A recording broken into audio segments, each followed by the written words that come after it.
साथियों नमस्कार। इस चकाचौंध की दुनिया में भारत में फर्जी अधिकारियों की बाढ़ सी आ गई है। अभी हाल ही में एक महिला जो है पकड़ी गई है मध्य प्रदेश के भोपाल के टीटी नगर थाना के अंतर्गत। उसने जो है अपने आप को एएसपी बताया, बाद में वो साबित हुआ कि वो फर्जी निकली है। अब जो है ये भाई साहब जो है वो गाजियाबाद में पकड़े गए और ये जो है इससे पहले बिहार में पकड़े गए। तो इनके बारे में चलिए आइए थोड़ी थोड़ी देख लेते हैं। ये महिला जो है वर्दी पहनकर मार्केट में घूम रही थी। ये जो महिला है वो अभी ट्रेंडिंग में चल रही है। इसमें ट्रेंडिंग में चलने का मुख्य कारण ये है, एएसपी है नहीं लेकिन ये अपने आप को एएसपी बता रही थी। भैया और भाभी को रौब दिखाने के लिए और अपनी माँ को खुश करने के लिए जो है ऐसी हरकतें की हैं। ये जो है एमपीपीएससी की तैयारी कर रही थी, इनका सिलेक्शन नहीं हो पा रहा था, इससे घर वाले दुखी थे। इनकी माँ की तबीयत भी खराब रहती है और वो दुखी थी। उनको खुश करने के लिए और भैया और भाभी को धाक जमाने के लिए जो है इन्होंने ऐसी हरकतें की हैं। ये जो है अब पकड़ में आ गई हैं। अब इनके खिलाफ जो है वो मुकदमे बन जाएंगे और इनके ऊपर जो है कार्रवाई होगी। पहले तो घर वाले कम दुखी थे, अब इससे ज्यादा दुखी होंगे। तो ऐसी हरकतें न करें। ये एक भाई साहब है, उम्र का भी ध्यान नहीं है इनको, है ना। इस उम्र में भी जो है ऐसी हरकतें इन्होंने किया है। ये जो है गाजियाबाद के, ये अपने आप को आईपीएस बता रहे थे कि मैं जो है 1989 बैच का आईपीएस हूं, अभी रिटायर हो चुका हूं मैं। उसके आधार पे जो है ये पुलिस से बातचीत कर रहे थे अपने दोस्त को छुड़ाने के लिए। इनका नाम जो है अनिल कटियाल है। तो आप देख रहे होंगे अभी एमपी में पकड़े गए, ये यूपी में पकड़े गए और ऐसे ही देखेंगे आप एक भाई साहब हमको दिख जाएंगे। कहां?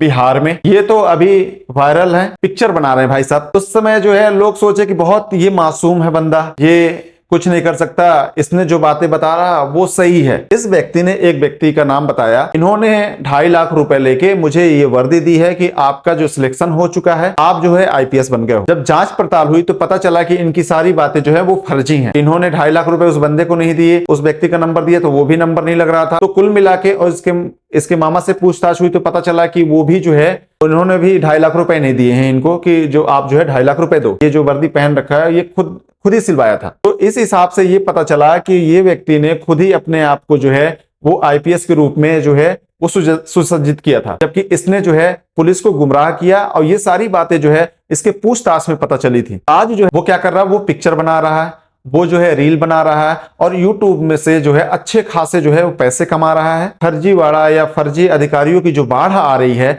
तो कहीं ना कहीं जो है जो हमारा इनके लिए जो कानून है वो कमजोर है, या फिर कहें इनको सजा देने के लिए सही नहीं हो पा रहा। जैसे इनकी हरकतें हैं उस हिसाब से सजा बहुत कम है। अगर कोई व्यक्ति ऐसी हरकतें करता है, मतलब वो खुद को अपने जो अधिकारी नहीं है लेकिन अधिकारी के रूप में साबित करने का प्रयास करता है या दिखाता है, तो वो जो है भारतीय न्याय संहिता की धारा 205 के तहत जो है वो अपराध करता है। वो क्या प्रावधान करती है ऐसे जो हरकतें करते हैं उनके लिए, तो चलिए आइए देखते हैं। धोखाधड़ी के इरादे से लोक सेवक द्वारा उपयोग की जाने वाली पोशाक पहनना या टोकन रखना। मतलब धोखाधड़ी के इरादे से लोक सेवक, इन्होंने वर्दी पहनी है, पोशाक पहना है और टोकन भी रखा है उन्होंने, है ना। कुल मिला के ये है कि जो व्यक्ति अधिकारी नहीं है लेकिन वैसा अधिकारियों के जैसा पोशाक पहन रहा है ताकि लोग ये समझे कि ये व्यक्ति जो है वो अधिकारी है।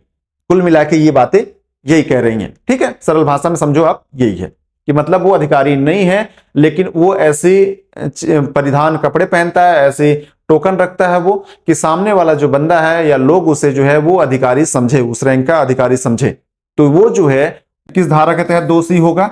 वो बीएनएस की धारा जो है 205 के तहत जो है वो दोषी होगा। उसके लिए जो है कितनी सजा का प्रावधान किया गया है, तो उसे किसी एक अवधि मतलब एक दिन के लिए कारावास की सजा दी जाएगी जो 5,000 रुपए तक बढ़ाया जा सकता है। मतलब ये सजा हो सकती है 5,000 रुपए जुर्माना या दोनों।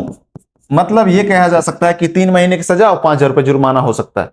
लेकिन ऐसी हरकतें करने में किसी भी कंडीशन में जो है इससे ज्यादा सजा का प्रावधान नहीं हो सकता। लेकिन अगर कोई व्यक्ति ऐसे परिधान पहन के अगर किसी से ठगी कर लेता है, पैसा ले लेता है, तो जाके वैसे धाराओं में मतलब जैसा अपराध करेगा वैसी धाराओं में भी मुकदमे दर्ज होंगे। लेकिन ये सब तो जो है अभी देखेंगे कि वर्दी पहन के ही पकड़े गए हैं। जो लड़की पकड़ी गई है, वो जो बिहार का लड़का पकड़ा गया है, वो अभी किसी से उगाही तो करते नहीं पकड़े गए हैं लेकिन वो वर्दी में ही पकड़े गए हैं। तो उनके खिलाफ तो बीएनएस की धारा जो है 205 के तहत मुकदमे बनते हैं। अब जो है वो पुलिस कौन कौन सी धाराओं पे मुकदमा दर्ज करती है वो जो है पुलिस के ऊपर जो है या जांच पड़ताल में जो है वो पता चलेगा। तो कुल मिला के समझना ये है इस वीडियो के माध्यम से कि ऐसी हरकतें जो करने के फिराक में हैं या कर रहे हैं वो बंद कर दें, नहीं तो घर को खुश करने के चक्कर में जो है वो पूरी दुनिया में बदनाम हो जाएंगे। ठीक है, फिर कुछ बचेगा नहीं, क्योंकि सोशल मीडिया का जमाना है। आप जो है कितने लोगों को मुंह बंद करोगे, वो जिंदगी भर दिखते रहेगा, है ना। कुछ लोग तो रिकॉर्ड करके रख लेते हैं, अगर मान लो कहीं से डाला, कोई डिलीट कर दिया, कोई ना कोई तो रिकॉर्ड करके रख लिया हो। कहीं ना कहीं जो है ऐसी जो धारा है इसमें जो है सजा का प्रावधान भी जो है बढ़ाना चाहिए संशोधन करके, क्योंकि इसमें जो है सजा का प्रावधान बहुत कम है। अगर ऐसे कम रहेंगे तो और लोग भी ऐसी हरकतें करते रहेंगे कि ना कहीं जो है वायरल होने का अच्छा माध्यम बन गया है।